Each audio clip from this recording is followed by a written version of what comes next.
मेरे प्यारे दर्शकों और विद्यार्थियों, आज हम भक्ति काल को कंटिन्यू रखते हुए आज बात करते हैं हम लोग भक्ति के संप्रदाय के बारे में।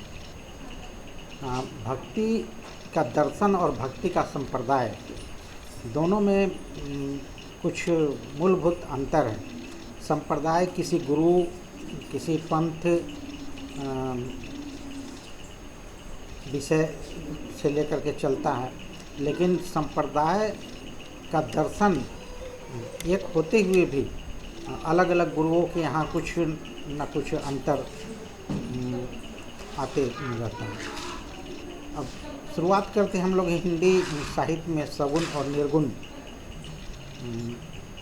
की बातों को लेकर के। सगुण और निर्गुण में जो मूलभूत अंतर है वह है अवतारवाद और लीलावाद को लेकर।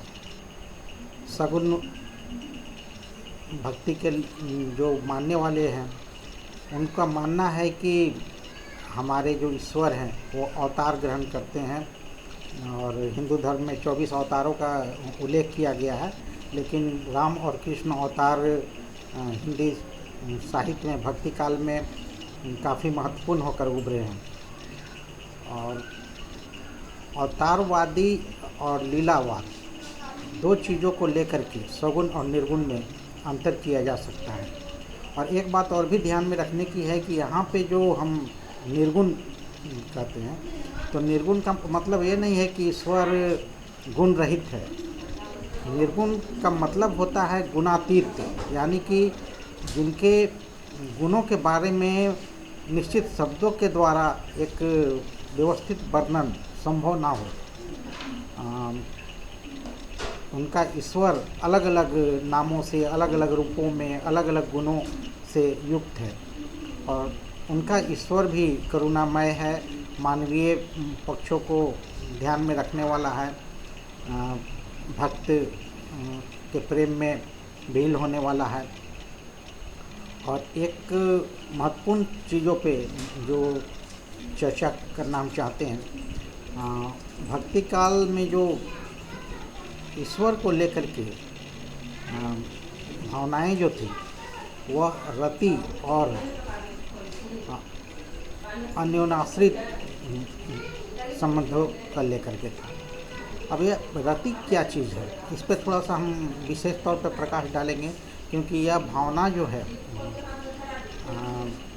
अधिकतर हमारे विद्यार्थियों को समझ में नहीं आ पाती है, और हम शब्दों को सही संदर्भ में ना समझ पाने के कारण कहीं ना कहीं अबूझा रह जाता है। तो ये जो रति और अन्यता है, दोनों एक दूसरे पे आधारित है। रति का मतलब होता है, ऐसे तो हमारे हिंदू धर्मों में परंपरा के अनुसार रति जो है कामदेव की पत्नी को कहा गया है, जो अन्य सुंदर है, अपने सुंदरता का मानदंड है। और आधुनिक संदर्भों में बात करें तो रति का मतलब प्रेम से है, जो हमारी मूलभूत भावना है। और यह रति जो है श्रृंगार का अस्थाई भाव है, श्रृंगार रस का।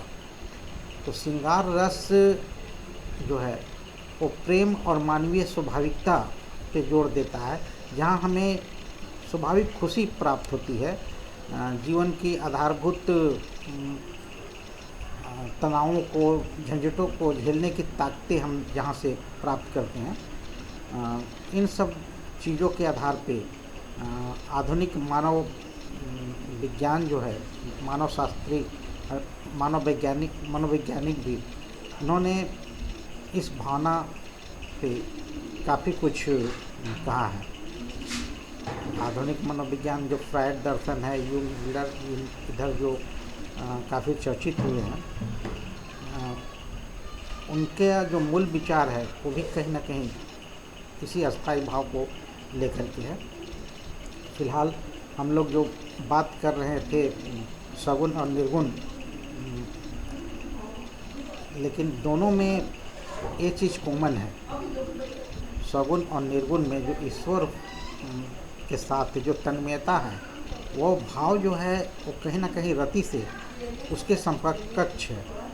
ईश्वर के प्रति प्रेम, अनुराग, जिसमें आदमी सब कुछ भूल जाता है, अगर अलौकिक भावना की बात की जाए तो अलौकिक तो जो प्राप्त होता है वो इसी प्रेम और रति की भावना पे आधारित है, जिसमें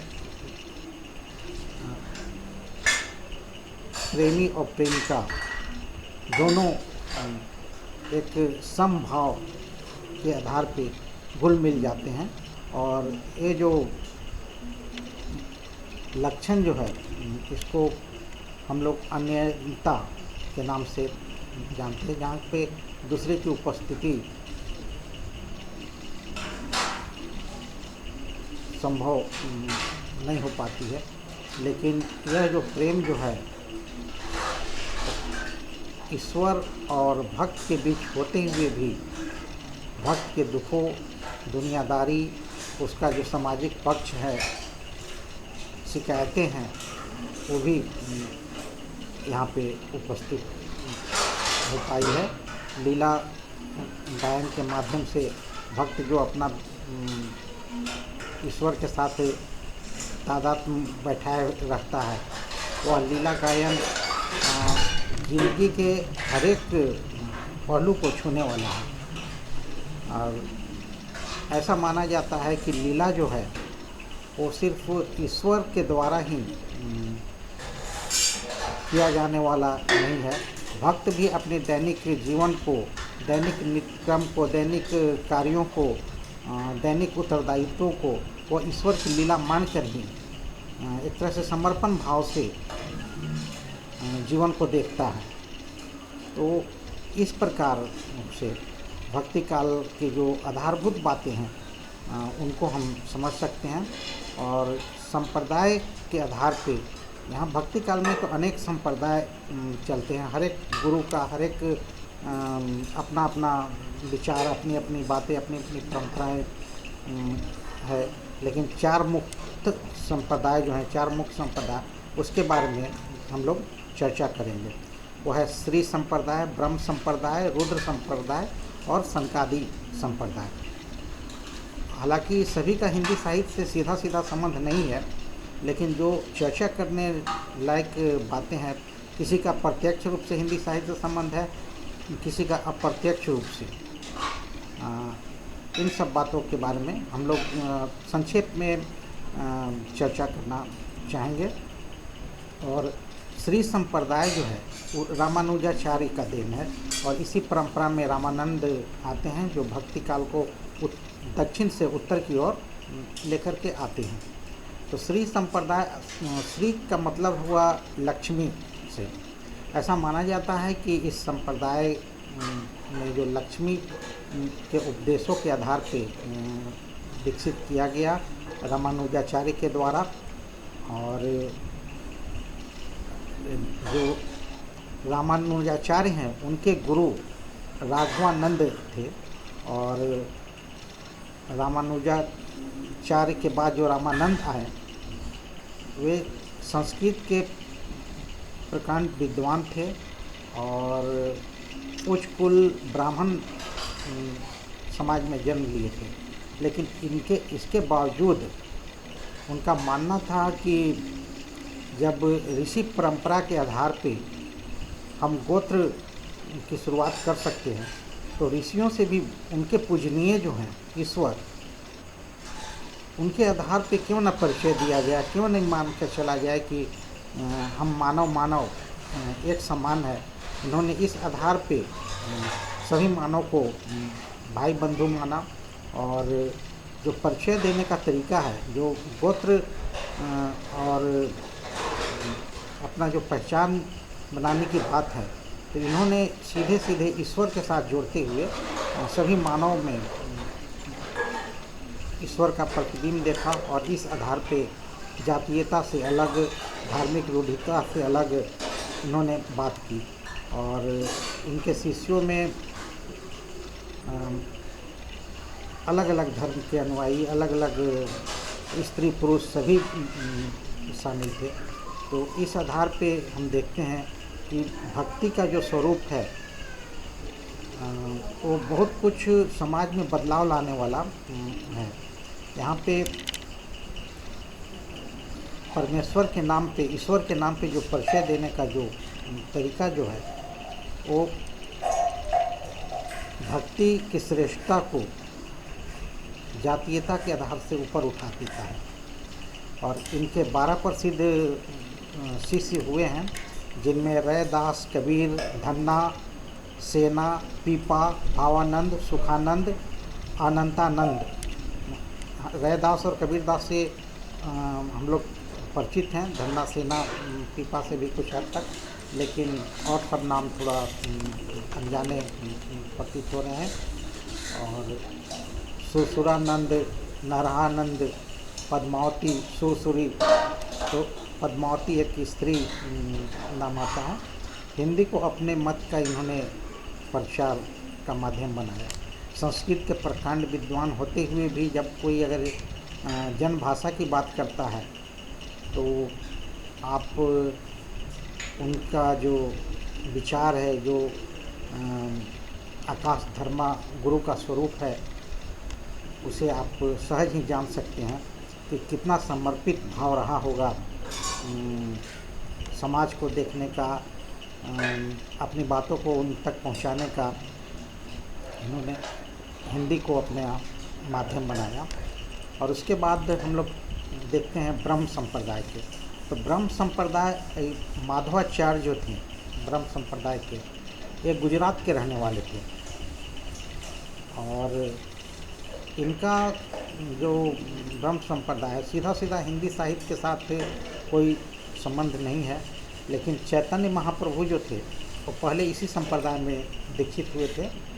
और इस तरीके से अप्रत्यक्ष रूप से अगर देखा जाए तो बंगाल से होते हुए जो प्रभाव आया हिंदी साहित्य, उस आधार पर इसकी चर्चा की जा सकती है। फिर इसके बाद हम लोग रुद्र संप्रदाय पर चर्चा करते हैं। रुद्र संप्रदाय के प्रवर्तक हैं विष्णु स्वामी। और वस्तुतः यह महाप्रभु वल्लभाचार्य के पुष्टि संप्रदाय के रूप में हिंदी में जीवित है। मतलब रुद्र संप्रदाय जो है, और वह विष्णु स्वामी के द्वारा चलाया गया तो है, लेकिन हिंदी साहित्य में जो है वो महाप्रभु वल्लभाचार्य का जो पुष्टि मार्ग है, पुष्टि संप्रदाय है, उसके द्वारा ज़्यादा लोकप्रिय है। और हम जानते हैं कि कृष्ण काव्य जो है, जो लिखा गया हिंदी में, वो इसी संप्रदाय के अंतर्गत है। कृष्ण के उपासना पर इन्होंने बल दिया। प्रेम लक्षणा भक्ति का इन्होंने गुण माना। भगवान के अनुग्रह के भरोसे नित्य लीला में प्रवेश करना जीव का लक्ष्य। नित्य लीला में प्रवेश करना यानी कि जो जीवन जो है वो भगवान का लीला मानते हुए जीवन बिताना। और सूरदास और अष्टछाप के जो कवि जो है वो इसी संप्रदाय से आए हुए थे। और जैसे कि हम लोग जानते हैं कि सूरदास का जब चर्चा करते हैं, अष्टछाप की बात करते हैं, तो यहाँ पे थोड़ा सा ध्यान देने की ज़रूरत है। अष्टछाप के जो कवि थे उनके बारे में भी, अष्टछाप के सभी कवि कृष्ण भक्ति शाखा के हैं, ब्रज भाषा में लिखते थे। और जो अष्टछाप के कवि जो है वो वल्लभाचार्य के पुत्र विट्ठलनाथ के द्वारा स्थापित किया गया 8 कवियों को लेकर के उन्हें अष्टछाप की संज्ञा दी गई थी, जिसमें सूरदास हैं, कुंभन दास है, परमानंद दास है, कृष्णदास, चित स्वामी, गोविंद स्वामी, चतुर्भुज दास और नंददास। और वल्लभाचार्य के बारे में एक बात ध्यान रखने की है कि इन्होंने काफ़ी देशघाटन किया था, काफ़ी देश में घूमा था।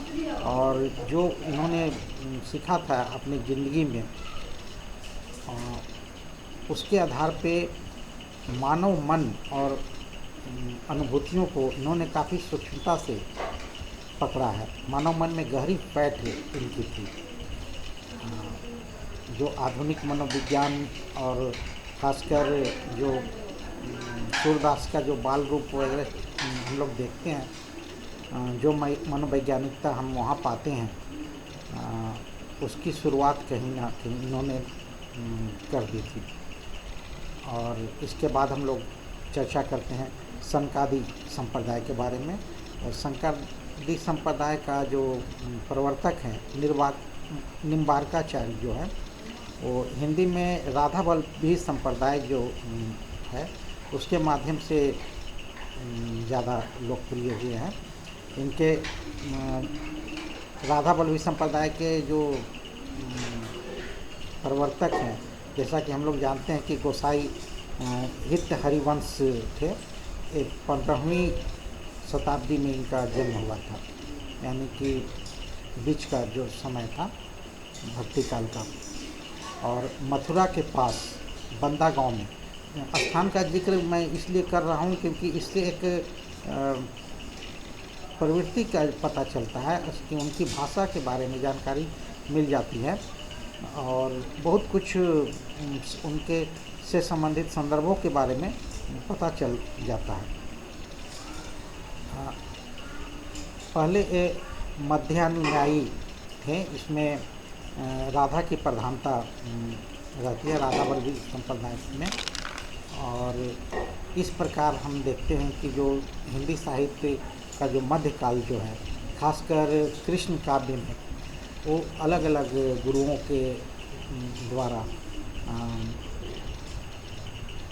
अनेक संप्रदायों में विभक्त होकर आता है, लेकिन इन सब का लक्ष्य कहीं ना कहीं मानवीय प्रेम था। और यहाँ तक कि जो हम संप्रदाय की बात करें तो सूफी संप्रदाय, जिसको आप एक विदेशी संप्रदाय कहते हैं, उसका भी जो प्रभाव जो था वो विदेशीपन के कारण नहीं था। उस संप्रदाय का भी जो प्रभाव था, जैसे कि हम लोग जानते हैं कि इस्लाम तो एक ईश्वरवाद को मानता है, उसके लिए तो विकल्प की कोई गुंजाइश नहीं है। लेकिन सूफी साधक जो थे वो आत्मा और परमात्मा की अलग अलग सत्ता में विश्वास करते थे। इन्होंने सीधे सीधे घोषणा किया था, जैसे कि अनलहक का मतलब होता है कि मैं ब्रह्म हूँ। अनलहक तो मैं ब्रह्म हूँ कि जब घोषणा करते हैं आप कि मैं ही ब्रह्म, स्वयं को महत्व देते हुए, तो ये जो बातें जो हैं हिंदी काव्य परंपरा से सीधे जुड़ जाती है अद्वैतवाद से। अद्वैतवाद, जैसा कि हम लोग जानते हैं कि शंकराचार्य का जो अद्वैतवाद है उससे संबंधित हो जाता है। और इन्होंने जो सूफी संप्रदाय है, मनुष्य के जीवन को इन्होंने 4 आधारभूत चीज़ों के माध्यम से समझाया था। पहला था नफ्स। नफ्स का मतलब होता है कि इंद्रिय।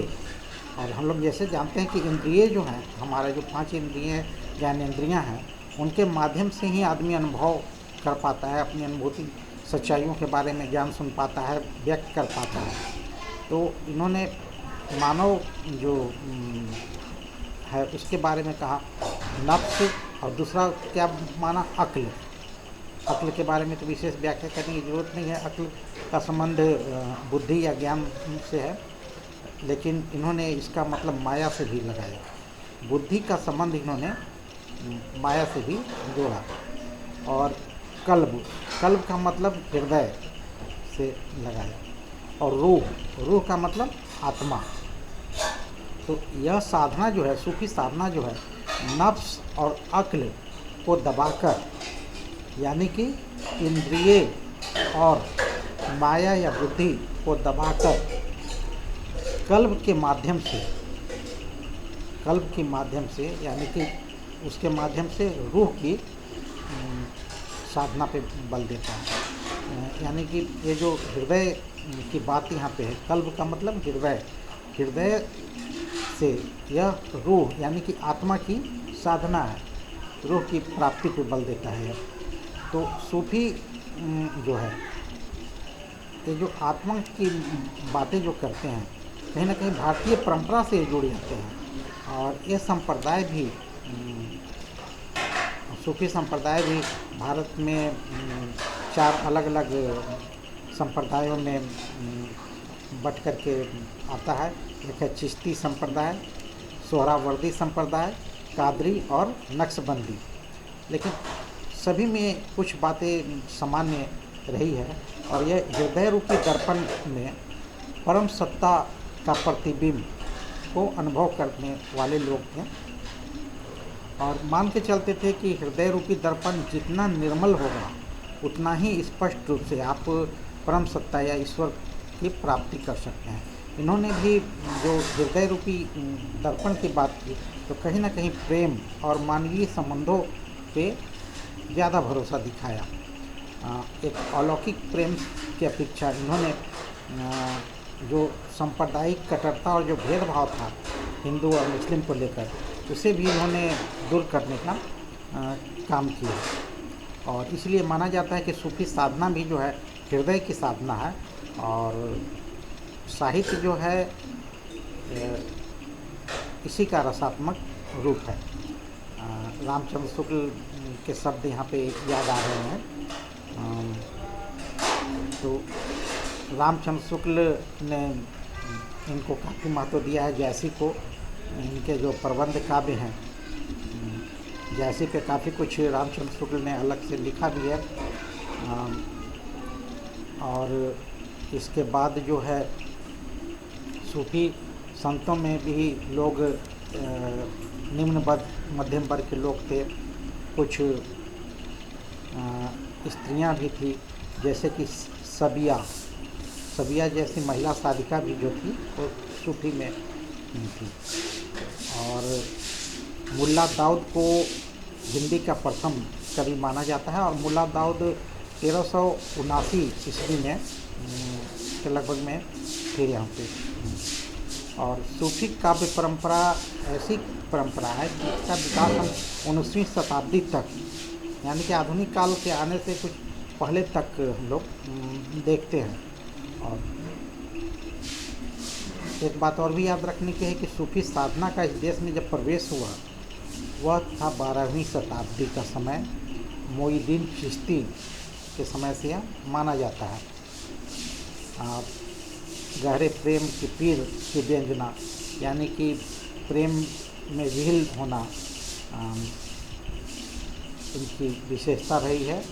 और हिंदू घरों में प्रचलित जो कहानियाँ जो है, लोक कथाएँ जो है, इन्हीं के माध्यम से इन्होंने अपनी बातों को रखा और समझाया है। इस प्रकार हम देखते हैं कि भक्ति का जो संप्रदाय जो है एक काफ़ी विस्तृत आधार लिए हुए है।